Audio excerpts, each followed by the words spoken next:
आणि आता पावसासंदर्भातील काही महत्त्वाच्या बातम्यांचा आपण वेगवान अपडेट घेऊयात।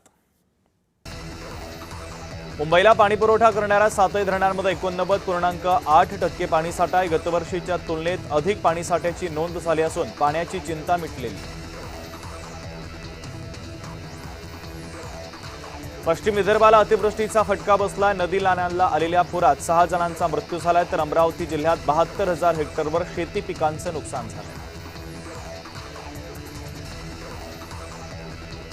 नांदेड शहराला पाणीपुरवठा करणाऱ्या विष्णुपुरी प्रकल्पाच्या जलसाठ्यामध्ये वाढ झाली, तर गेल्या 2 दिवसांपासून पाणलोट क्षेत्रामध्ये झालेल्या पावसाने प्रकल्पातील पाणीसाठा थेट 92% पोहोचला।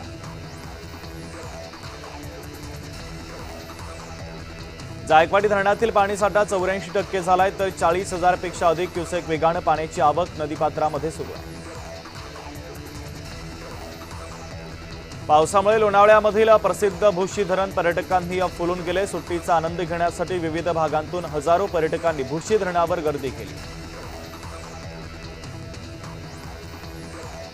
सिंधुदुर्ग जिल्ह्याला पावसाचा येलो अलर्ट देण्यात आलाय। भातशेती लागवड अंतिम टप्प्यात आली असून शेतीला उपयुक्त पाऊस पडत असल्याने बळीराजा सुखावलाय। मुसळधार पावसाने आंबोली घाटातील धबधबे पूर्ण क्षमतेने वाहत आहेत। बारामतीमधील नाझरे धरण पूर्ण क्षमतेने भरल्याने ग्रामस्थांनी धरण परिसरामध्ये जलपूजन करून पाण्याच्या प्रती कृतज्ञता व्यक्त केली।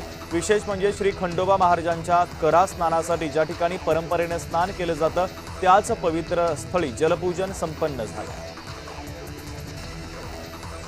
बुलढाण्यातील मुसळधार पावसाने अनेक नदी नाल्यांना पूर आला। माटरगाव खुर्द येथील बोर्डी नदीवरील पूल वाहून गेला। ग्रामस्थांनी प्रशासनाकडे तातडीने पाहणी करून दुरुस्तीची कामे हाती घेण्याची मागणी केली आहे। सिंधुदुर्गातील आंबोली मुख्य धबधब्यावर पर्यटकांनी मोठी गर्दी केली। सुट्टीचा आनंद लुटण्यासाठी देश विदेशातील हजारो पर्यटक देखील तळ कोकणामध्ये दाखल झाले आहेत।